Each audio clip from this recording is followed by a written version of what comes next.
사도행전 9장 26절에서 31절 170페이지.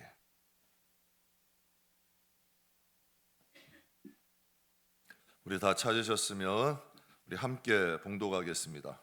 사울이 예루살렘에 가서 제자들을 사귀고자 하나 다 두려워하여 그가 제자됨을 믿지 아니하니 바나바가 데리고 사도들에게 가서 그가 길에서 어떻게 주를 보았는지와 주께서 그에게 말씀하신 일과 다메섹에서 그가 어떻게 예수의 이름으로 담대히 말하였는지를 전하니라.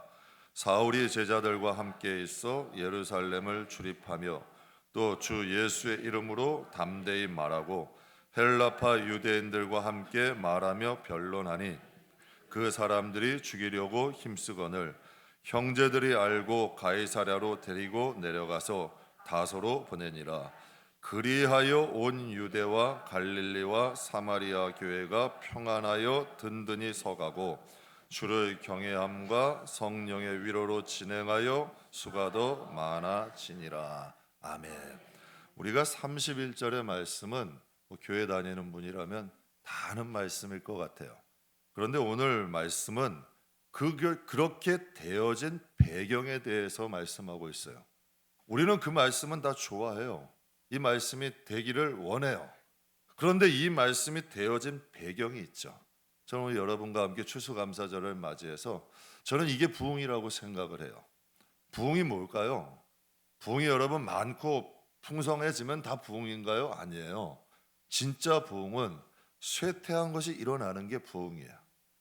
추수감사절의 그 청교도의 정신이 전 부흥이라고 생각을 해요. 정말 얼마 안 되는 숫자의 사람들이 척박한 땅에서 여러분 질병으로 고통받는 그들 가운데 부흥이 임하니 그 땅을 개척할 수 있는 능력이 생기는 거죠. 이 시대에 우리에게 그 정신이 필요하지 않을까요? 저는 이 마음으로 오늘 말씀을 추수감사절에 여러분과 함께 은혜를 나누고자 합니다. 부흥의 세 가지 조건이란 제목으로 여러분과 함께 은혜를 나누겠습니다. 미국의 추수감사절과 비슷한 날이 우리나라의 추석과 한가위입니다. 이런 말이 있죠. 더도 말고 덜도 말고 한가위만 같아라. 왜 여러분 이런 말을 우리 조상들이 했을까요? 한 해 농사를 끝내고 오곡을 수확하는 시기가 한가위 추석이고 여러분 이러한 시기가 모든 것이 풍성하니 더도 말고 덜도 말고 한가위만 같아라 라고 우리 조상들이 말한 거죠. 저는 저와 여러분의 영혼과 가정 위에 이 은혜가 함께 하시기를 주님의 이름으로 축복합니다. 개척 때부터 우리에게 하나의 원칙은 단상의 헌물은 다 자원해서 드리자. 누가 뭐 얼마를 하고 누가 얼만큼 하고 이런 거 하지 말고 개척 때부터 그렇게 했던 것 같아요. 그래서 개척 당시에는 요 앞에다가 조그만 상 하나 놓고 그렇게 드렸어요. 사진 한번 보여주시죠. 저희 개척 때 이제 드렸던 처음 시작한 거예요. 몇몇의 성도들이 조금씩 가져오셔서 이렇게 하나님 앞에 예배를 드렸던 거죠. 저는 여러분 풍성함 싫어하는 사람 있나요? 여러분의 영혼, 여러분의 가정 다 풍성하게 되기를 원해요. 그런데 추수감사절은 풍성함이 아니에요. 풍성함을 주실 것을 믿고 감사하는 게 추수감사절의 시작이죠. 미국 땅에 정착한 영국의 청교도들은 흉년과 질병으로 인해 고통받았어요. 앞날이 얼마나 막막하겠어요. 그들의 가족이 있는데 자녀들도 있고 가족들도 있고 여러분 그들의 마음에 무엇인가 꿈과 비전 갖고 그 땅에 정착한 거 아니에요. 그런데 사람이 죽어가요. 농사를 했는데 씨를 뿌렸는데 결실은 나질 않아. 얼마나 막막하겠어요. 그때 그들이 선택한 것이 금식기도였는데 그래도 안 되니까 그때 한 농부가 이런 의견을 낸 거죠. 우리 하나님께 주신 은혜를 다시 생각하자.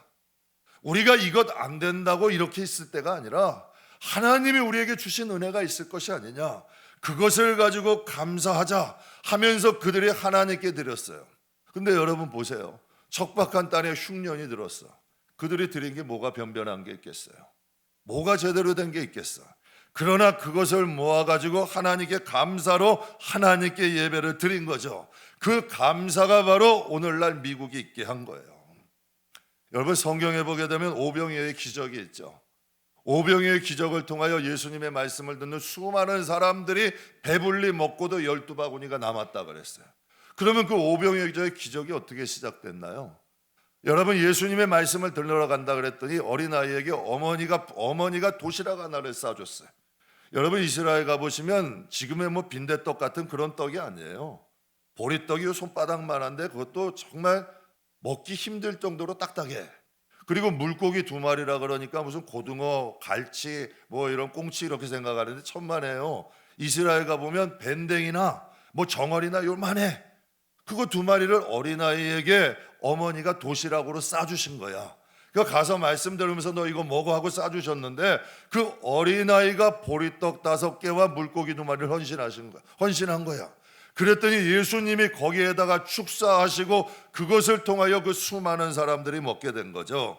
그러니까 여러분, 하나님은 어떠한 특별한 사람들을 통하여서 역사하시는 것이 아니라 하나님은 지극히 작은 것에서 하나님이 역사하시는 거지.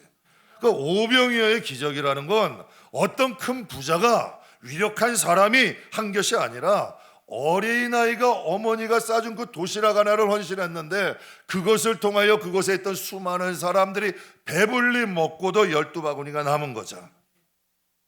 저는 우리 성도들이 이 추수감사절에 정신을 갖기를 주의 이름으로 축복합니다. 이런 말이 있죠. 인생은 바라보이는 대로 가는 거예요. 여러분, 믿음이라는 건 다른 게 아니에요.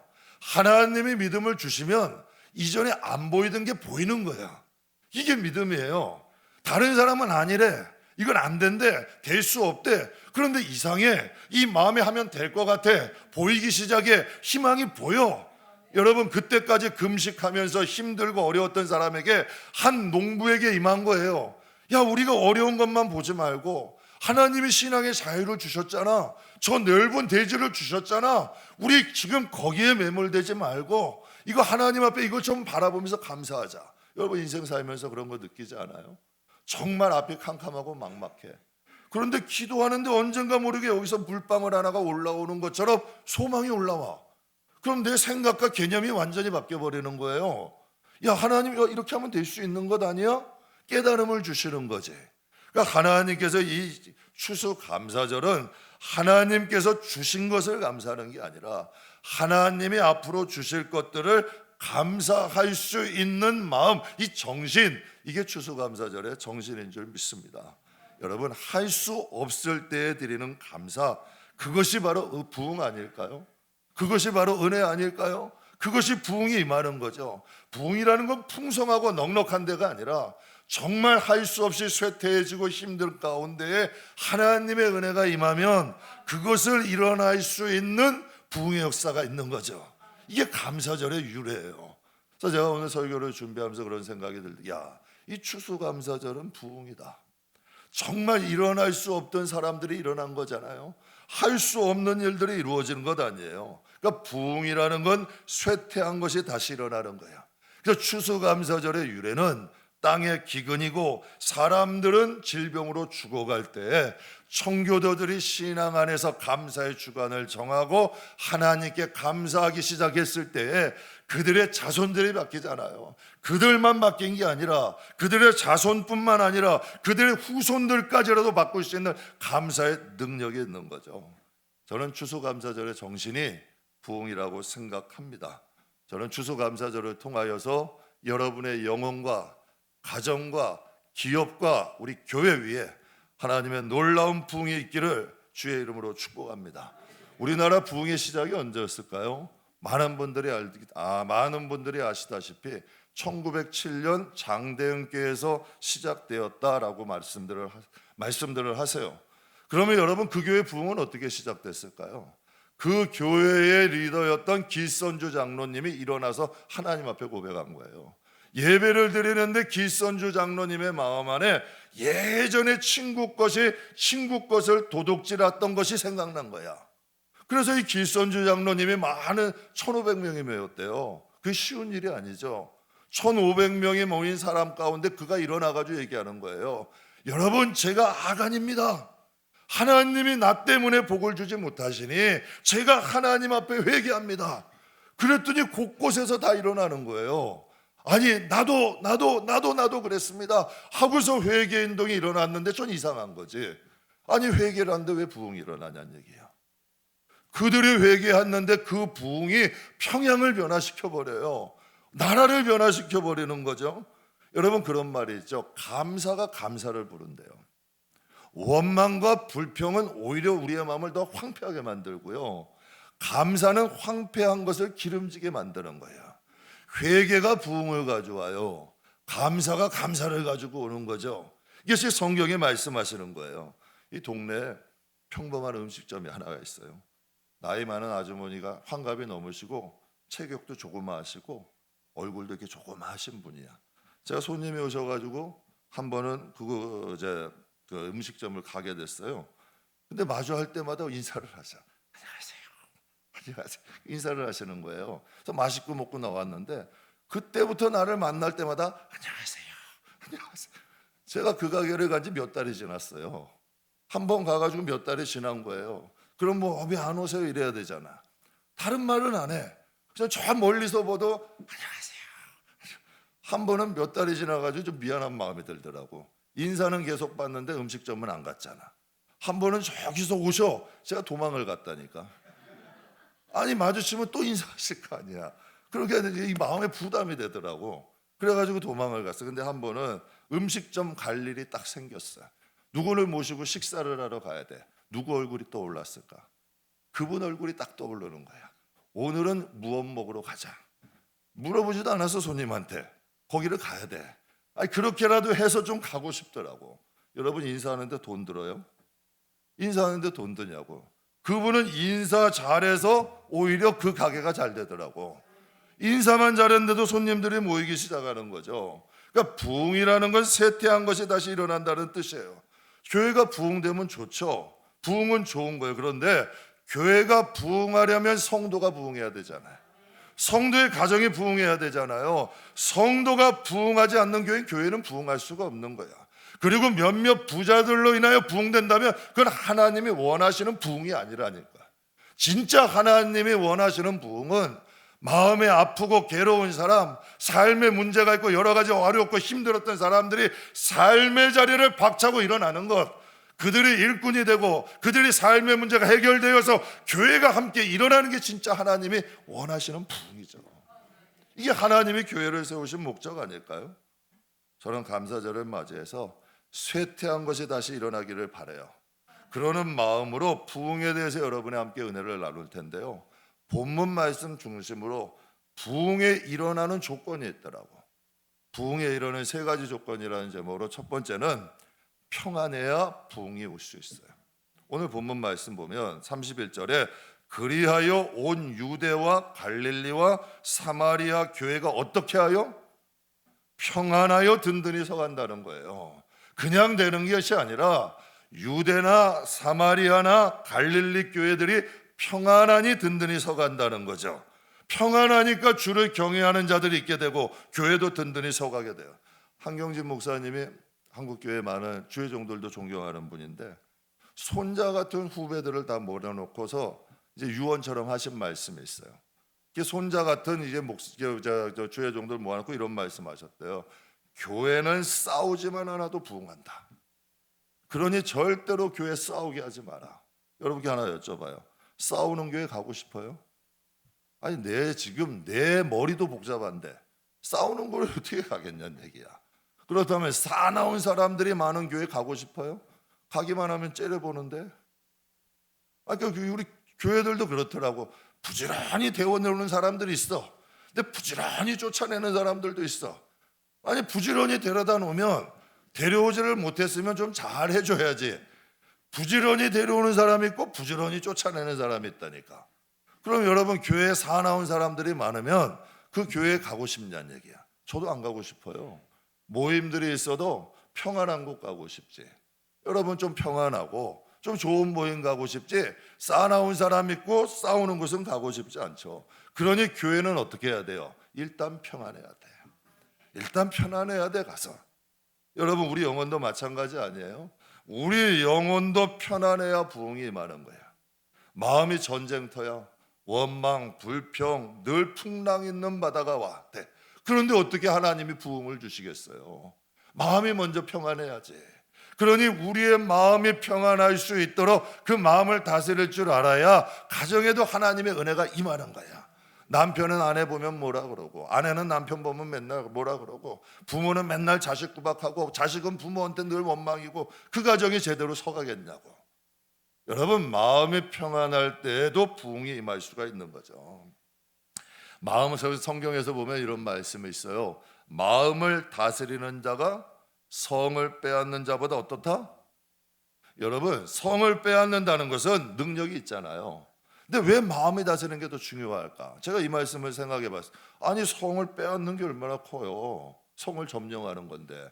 그런데 마음을 다스리지 못하는 사람은 성을 점령해도 다시 뺏겨. 다시 빼앗긴다니까. 근데 마음을 다스리는 사람은 그 성을 점령하고 거기서 뿌리를 내린다는 얘기야. 여러분, 전쟁으로 성은 점령할 수 있어도 다스리는 것은 덕이 있어야 돼. 덕이 없으면 다스려지지가 않는 거야. 그러니까 마음이 평안해야 여러분 부흥도 임하는 거지. 그러니까 하나님은 이걸 말씀하시는 거예요. 교회가 여러분 평안하니까 사람들이 올 때마다 부흥이 되는 거야. 우리의 영혼과 가정도 마찬가지죠. 부모나 자녀들이 평안할 때 그 가정도 든든히 세워져 갈 수 있는 줄 믿습니다. 근데 성령이 오시면 평안해. 참 이상하게. 그래서 우리가 성령 충만은 뭘 뜨겁고 여러분 뭐 한다는 게 아니라 성령이 오시면 마음이 유해져. 그래서 김남준 목사님, 연립교회 목사님이 그러시잖아요. 성령 충만을 받으세요. 성령 충만을 받으면 마음이 살코기 마음이 된대. 마음이 딱딱한 마음이 아니라 정말 성령이 오시면 마음이 부드러워지는 거야. 마음이 온유해지는 거죠. 근데 마귀가 역사하면 거기는 다툼과 분쟁이 있는 거죠. 여러분, 교회라는 것은 내 탓입니다, 내가 죄인입니다 하는 사람이 많아질수록 교회는 부흥되고 더 강력해지는 거예요. 근데 남 탓하고 남 정죄하면 스스로 무너지는 거지. 여러분, 역사학자들은 로마를 얘기할 때 철의 나라라고 그래요. 그러니까 그 정도로 강력했다는 거예요. 역사상 어떠한 나라보다 강력한 게 로마였어요. 그러면 로마는 외부의 적으로 무너졌을까요? 내부의 분열로 무너졌을까? 로마는 외부의 적의 침입으로 무너진 게 아니에요. 스스로 무너진 거야. 스스로 내부에서. 여러분, 가정도 교회도 저는 마찬가지라고 생각해요. 책임지는 사람이 있을 때 평안한 거야. 책임지는 남 탓하고 내 탓이고 누구 탓이고 하면 스스로 어려워지는 건데, 내 탓이고 내가 죄인입니다 하면 여러분 든든히 서가는 거죠. 우리 딸아이가 출산하고 지금 갓난아이 키우느라 사위가 어떻게 피치 못할 사정 우리 집에 좀 같이 있어요. 제가 젊지도 늙지도 않았는데 손주가 있어. 그런데 그 사위가 이제 같이 사는데 사위는 집안에서 1세대야. 뭐 우리 집안에 일이 있었는데 1세대인데 그의 소원은 부모 구원이었어. 근데 정말 기도대로 어머니 구원시켰어요. 이제 아버지 위해서 기도한다고 하더라고. 그런데 사위하고 같이 살면 여러 가지 어려움이 있을까 없을까? 있어요. 왜냐하면 사위는 나를 장인으로 보는 게 아니라 목사로 보거든. 그 사위는 보는 게 아니라 목사로 본다니까. 그러니까 여러분, 내가 잘못하면 내 설교를 들을 수 있어 없어요? 그러니까 잘해야 돼. 솔직히 성도들보다 더 어려워. 근데 지금까지는 내가 잘 속이고 살고 있어요. 아직까지는 은혜를 받고 있더라고. 그래서 앞으로도 분가할 때까지는 잘 속이려고 노력하고 있어요. 그러니까 평안하더라고. 그러니까 복음을 전해야 된다는 의미도 알고 자기가 어머니를 구원해야겠다는 마음도 있더라고. 그래서 예수 잘 믿어야 된다는 사상도 갖고 있는 것 같아. 그러니까 이게 평안해야 가능한 거죠. 아무리 정의를 외쳐도 분쟁과 다툼이 있으면 그 배후에는 어둠이 있는 거야. 어떠한 정의를 외쳐도 분쟁과 다툼과 폭력은 아닌 거지. 그러니까 여러분, 교회가 든든히 서가려면 평안해야 돼. 가정에 든든히 서가려면 평안해야 돼. 이것이 바로 부흥의 첫 번째 조건이에요. 그 두 번째 부흥의 조건은 변화예요. 변화. 요한 웨슬레가 활동할 당시에 이 역사학자들이 그래요. 요한 웨슬레가 복음을 전하는 영국이 사회 범죄율이 떨어졌대요.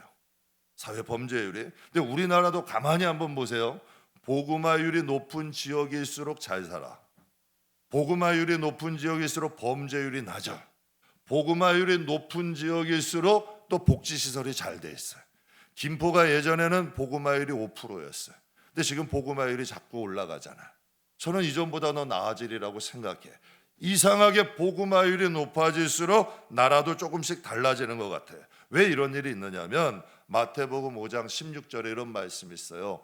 이같이 너희 빛이 사람 앞에 비치게 하여 그들로 너희 착한 행실을 보고 하늘에 계신 너희 아버지께 어떻게? 영광을 돌리게 하라. 본문에 이런 말씀이 있죠. 사울이 제자들과 함께 예루살렘에 출입하여, 근데 성경에 보면 사울은 살기 등등한 사람이라 그랬어요. 얼마나 열정이 있으면 예루살렘에서 다메섹까지 가서 사람들을 결박하고 묶어. 여러분, 사람을 결박하여 묶으려면 곱게 묶어요? 여러분, 온갖 여러분 나쁜 짓을 했으니까 결박하고 묶어서 끌고 가는 거 아니에요. 근데 사울이라는 사람이 그런 사람이었어요. 보기만 해도 여러분도 사람 보면 무서운 사람 있죠. 살기가 흐르는 사람들이 있어. 근데 사울이 이제 변화된 바울을 이야기하는 건데, 바울이 변화되기 전 사울이었을 때는 살기 등등한 사람이야. 포악한 사람이에요. 그런데 그가 하나님께 돌아온 거야. 그런 사람들이 하나님 앞에 돌아오고 교회로 돌아오면 그 지역은 부흥이 될까 안 될까? 사람들이 생각하는 거죠. 야, 저 살기 등등한 사람, 저 포악한 사람이 교회 다니는 변했어. 누구든지 여러분 교회 가고 싶지 않겠어요? 당연히 교회 가고 싶은 거예요. 부흥이 있는 곳에는 변화가 있어야 돼요. 변화가 있는 곳에 부흥이 있는 거죠. 그러니까 변화 자체만도 하나님께 영광이 되는 거예요. 주위 사람들이 야, 하나님이 살아계시는구나가 되는 거죠. 그렇다면 바울이 어떻게 변했을까요? 하나님을 진짜 만나면 변화가 돼. 제가 솔직히 말해서 변하지 않는다는 건 하나님을 아직 만나지 못하기 때문이야. 여러분, 예수를 10년, 20년, 30년 믿어도 하나님을 진짜 만나면 변화가 돼요. 제가 미국에 가보니까 미국과 카나다 사이에 나이아가라 폭포가 있어요. 이제 그 차를 타고 이동을 하는데 폭포 가까이 오고 폭포가 보이지는 않아요. 그런데 천둥 소리가 나. 구구구구구구구 막 울려는 소리가 나요. 그래서 보니까 그 물 떨어지는 소리가 여러분 그 주위까지 나는 거야. 그래서 진짜 그 나이아가라 폭포 가면 배를 타고서 그 폭포 밑을 이렇게 한 바퀴 돌아요. 야, 그 폭포를 보니까 인간의 초라함이 느껴져. 자연이 위대하다 그러잖아요. 자연을 숭배하는 사람들도 있어. 많아요. 등산하는 사람들은 등산 높은 데 올라가면 거기서 여러분 제사 지내요. 왜? 산이 신으로 여겨. 자기가 이 산이 엄청나게 높고 위대하니까. 그러면 여러분, 그 산을 만드시고 그 폭포를 만드신 하나님을 만난 사람이 어떻게 안 변하겠냐는 얘기예요. 그 산을 만드시고 그 여러분 폭포를 만드신 하나님을 경험한 사람은 변할 수밖에 없다니까. 근데 바울이라는 사람은 다메섹에서 누구를 봤어요? 예수님을 보고 눈을 잃었어. 고린도서에 보면 천국도 갔다 온 사람이야. 그러니 그가 어떻게 변하지 않겠어요? 오늘 여기 본문의 26절에 보면 이런 말씀이 있어요. 사울이 예루살렘에 가서 제자들을 사귀고자 하나. 그가 예수님을 만났어. 그래서 제자들을 사귀려고 예루살렘에 갔더니 다 두려워하여 그가 제자됨을 믿지 않더라. 그러니까 사울은 그런 사람이었던 거예요. 보기만 해도 두려운 사람이에요. 그런데 그가 변화된 거예요. 그러니 그가 변화되니 사람에게 칭찬받고, 그다음 여러분 변화된 것을 본 사람들은 그 사람만 칭찬하겠냐는 얘기야. 야, 하나님 대단하시다. 어떻게 저 사람을 변화시켰지? 여러분께 제가 솔직히 말씀드릴게요. 교회라는 건물은 부자 몇 명만 있으면 건축할 수 있어요, 없어요? 그러니까 부자한테는 잘해야 되는 거야. 잘해야 되는 거야. 그런 교회도 짓는 걸. 그러면 여러분, 성도들이 변한다는 거야. 쉬워요, 어려워? 상담한 심리학자들은 그런 얘기를 해요. 사람이 변하는 것보다 죽는 게 빠르대. 그런데 성경 구약에는 뭐라 그래요? 포병의 반점도 변할 수 있고 구스인의 피부도 변할 수 있는 게 누구래요? 하나님이래. 하나님을 만나면 변하는 거야. 그러니 그곳에 부흥이 있죠. 내 아빠가 한 손가락 하는데 변해. 그 자녀들이 교회 안 가고 싶을까? 여러분, 정말 포악한 사람들이 변해가 그 교회는 궁금해지는 거야. 그 가정은 평화로워지는 거야. 그러니까 이 부흥이라는 건 변화될 때에 일어나는 거지. 그러니까 진정으로 여러분, 부흥은 변화에 있어요. 부흥하는 곳에는 변화가 있어. 저는 저와 여러분이 옛사람이 변해 새사람이 되기를 원합니다. 정말 우리의 밭이 길가밭 아니고 돌짝밭 아니고 가시밭 아니고 좋은 밭이 되어서 하나님의 말씀은 씨앗이잖아. 씨앗이 열매 맺을 수 있도록 해줘야지. 그러려면 어떤 밭이 돼야 돼요? 감사의 밭으로 변화시키세요. 정말 한번 해보세요. 지극히 작은 것도 감사하려고 노력해 보세요. 제가 이번 주간이 정말 바빴어요. 저희 집안에 일도 있고 추수감사주의고 또 우리가 또 행사도 있고 하다 보니까 막 또 아이들이 저 장례식 때문에 가 있으니까 꼬맹이도 봐야 되고 막 입술이 터지고 난리가 난 거야. 막 난리가 났어 몸이. 그런데 제가 우리 임 목사님하고 그런 얘기를 했어요. 절대 불평하지 말자. 사람이 힘들면 제일 먼저 올라오는 게 뭐예요? 짜증이야. 짜증 올라오면 누구야? 누군가 하나 걸어야 돼. 짜증이 올라오면 누군가한테 보여야 돼. 그래서 그냥 걸려야 돼. 근데 그런 얘기했어요. 절대 불평하지 말자. 이거 잘 넘어가자. 그럼 분명히 하나님이 은혜 주실 거야. 참 희한한 일이더라고. 정말 힘들었는데 추수감사절이고 모든 것도 다 하나님이 평탄케 하시더라고. 그러니까 나는 감사했을 뿐인데 일은 하나님이 하시는 거야. 이게 변화의 목적이에요. 하나님이 우리가 변하든 안 변하든 하나님께 뭐가 큰일이에요. 그러나 여러분이 하나님 안에서 변하면 하나님이 여러분을 통해 일하실 수 있잖아요. 여러분, 청교도들의 감사의 정신이 있었기 때문에 그들이 미국에 있다는 하나님의 역사, 여러분 정말 대통령도 성경에 대고 선서하는 나라를 세우신 거 아니에요. 선교를 제일 많이 하는 나라로 세우신 거 아니에요. 근데 그들의 마음에 감사가 없었다면 하나님이 그곳에 역사할 수 있었을까? 정말 하나님이 여러분에게 역사하기를 원하신다면 감사하는 습관을 가지세요. 감사의 마음을 만드신다면 하나님은 반드시 우리에게 역사하실 줄 믿습니다. 세 번째, 마지막은 용서예요. 용서. 부흥하려면 용서하세요. 왜냐하면 독일 속담에 이런 말이 있어요. 하나님이 만약 사람들을 용서하지 않는다면 천국은 텅텅 비었을 것이다. 여러분 26절 27절 보세요. 사울이 예루살렘에 가서 제자들을 어떻게 사귀고자 하나 다 두려워하여 어떻게 그가 제자됨을 믿지 않는다. 그러니까 여러분 얘기를 들어서 이 지역에 깡패 하나가 있어. 건달이.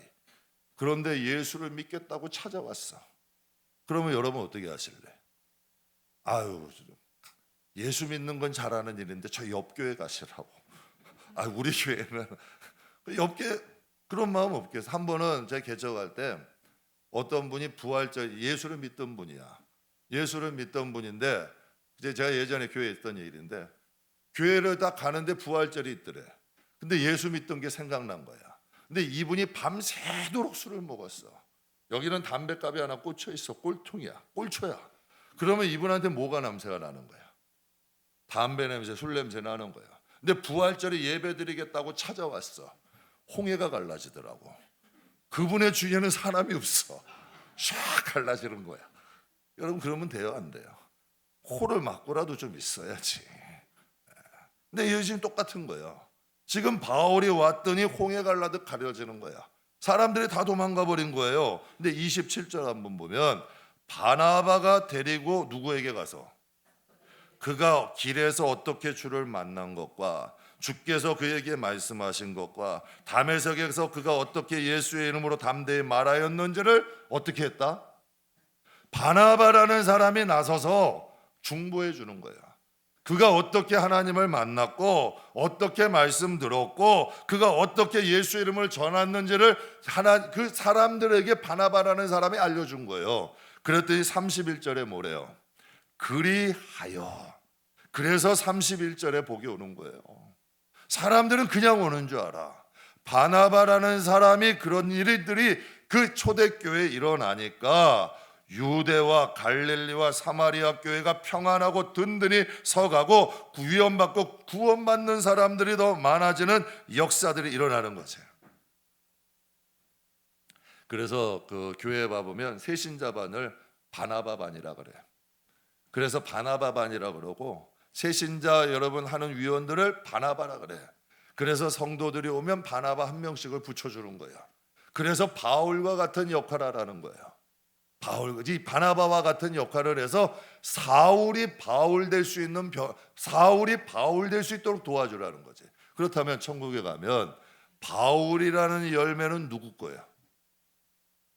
바나바 거잖아요. 성경에 이런 말씀 있잖아요. 너희가 선지자의 이름으로 섬기면 선지자의 상을 받는데, 여러분 정말 섬기고 싶지 않은 사람이라도 여러분이 선지자 이름을 섬기면 선지자의 상을 받고, 예수의 이름을 섬기면 예수의 이름을 받는다는 거죠. 제가 기관사역 할 때 피종진 목사님이 이런 말씀을 하요. 그분은 원로 중에 원로야. 이제 우리 원로 중에 원로신데 그분이 이런 말씀하시더라고요. 성도들을 볼 때 주의 종으로 성도를 아래에서 위로 보지, 위에서 아래로 보지 마라. 성도들의 눈높이로 내려가서 성도들을 봐라. 그리고 바닷물은 물을 가리지 않는다라고 말씀하셔요. 그러니까 그것을 내려가서 그들로 보이면 보여지는 게 다르다는 거지. 그래서 옛말에 이런 말 있잖아요. 10명의 친구를 두기보다 1명의 적을 두지 말래. 왜 이 말씀이 있냐면, 하나님은 누구를 통해 역사해요? 사람을 통해 역사해요. 만약에 요셉이라는 사람이 사람을 가렸다면, 보디발도 못마땅해, 보디발의 아내도 못마땅해, 간수장도 못마땅해, 술관원장도 못마땅해, 왜 내가 한 게 어딘데 하고 다 여러분 못마땅하고 그 마음에 담고 살았다면 요셉이 하나님이 주신 은혜 받을 수 있을까요? 여러분 까다롭고 배척하고 용서하지 못하면 그만큼 뭐가 줄어드는 거냐면 하나님이 역사하실 수 있는 통로가 줄어들더라고요. 우리의 목적은 뭐예요? 하나님이 부어주시는 은혜가 있어야 되잖아. 그러려면 여러분 우리의 통로를 스스로 넓혀야지.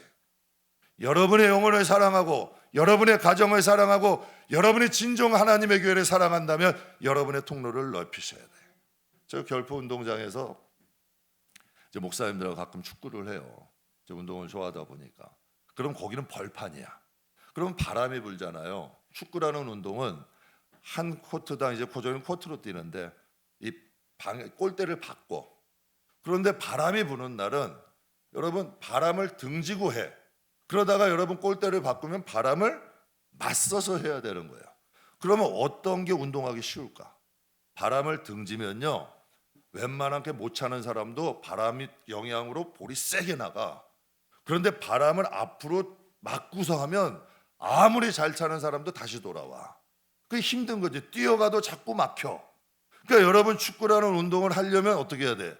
바람을 등지고 해야죠. 그런데 용서하지 못하는 사람은 바람을 맞서서 인생을 사는 거야. 굳이 안 해도 될 수고를 해야 된다는 얘기야. 바람에 맞서서 살려면 얼마나 인생이 피곤하겠어. 그런데 여러분 바람을 등지고 인생을 살면 정말 여러분 하나님의 인도함이 있다니까. 성령의 역사가 있다는가요? 하나님의 역사하심이 있어. 그러니까 우리가 어리석게 바람을 맞서서 살지 말고 바람을 등지고 사는 인생이 되시길 주의 이름으로 축원합니다. 여러분 이중수 한번 해보세요. 일단은 내 마음에 풀어져. 일단 내 마음에 막힌 것이 뚫어져. 그러면 여러분 모든 것이 좀 편해진다는 얘기야. 그러면 보이는 시각도 넓어지고 하나님이 주시는 은혜와 축복도 있는 거죠. 그래서 데살로니가전서 5장에 이런 말씀이 있죠. 범사에 감사하래. 왜 범사에 감사를 할까요? 이것이 그리스도 예수 안에서 너희를 향한 하나님의 뜻이래. 하나님의 뜻은 너희들이 범사에 감사하는 거예요. 왜 그럴까요? 추수감사절의 정신은 쇠퇴한 것을 일으키는 거예요. 그렇다면 여러분 범사에 감사할 때 쇠퇴한 것을 일으킬 수 있는 능력이 되죠. 단상에 여러 가지 곡식과 과일들이 있는데요, 농사가 잘 되려면 세 가지 조건이 부합해야 돼요. 땅이 있어야 되고, 날씨가 좋아야 되고, 거름을 줘야 돼. 그래야 농사가 잘 돼요. 저는 저와 여러분이 추수감사절처럼 하나님의 풍성한 은혜, 우리의 인생이 풍성하면 좋잖아요. 풍성한 게 기복은 아니에요. 어떻게 풍성하느냐가 여러분이 주 안에서 풍성해진다면 이것도 간증이 될 거 아니에요. 또 여러분이 정말 어려운 가운데 일어난다면 여러분의 자손이 그것을 봐요. 와, 인생이 이렇게 되는구나. 이삭이라는 사람은 아버지가 서가는 걸 봤어. 그러니까 이삭은 그게 당연한 길이야. 그러니까 그 길을 쫓아가더라고. 마찬가지죠. 우리의 영혼에도, 우리의 가정에도, 전 우리 교회에도 부흥이 임하길 원합니다.